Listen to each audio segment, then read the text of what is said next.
Kisruh perceraian antara komedian Andre Taulany dan istrinya, Rien Wartia Trigina alias Erin semakin memanas di ranah publik.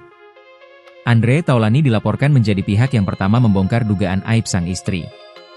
Andre menuding Erin memiliki gaya hidup yang terlalu hedon atau mewah. Tuduhan lain menyebut Erin sebagai menantu yang tidak tahu diri. Erin disebut enggan menjalankan kewajibannya untuk merawat ibunda Andre Taulany. Isu ini mencuat di media sosial dari isi gugatan cerai yang diajukan Andre. Namun, gugatan cerai yang dilayangkan Andre kepada Erin berkali-kali ditolak oleh pengadilan.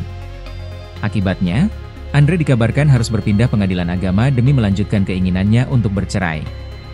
Menanggapi tuduhan yang beredar, Erin Taulany pun membalas dengan membantah tuduhan itu.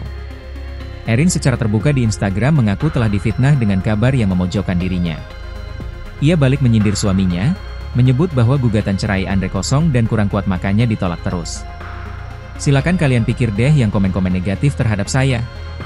Artinya gugatannya kosong, tidak kuat. Fitnah-fitnah itu saya buktikan di pembuktian dan saksi-saksi, imbuhnya. Erin menegaskan akan membuktikan kebenaran di meja hijau melalui bukti dan saksi-saksi. Peringatan keras kemudian dilayangkan Erin kepada suaminya tersebut. Erin mengancam akan membongkar semua perbuatan dan pengkhianatan Andre Taulany selama menikah.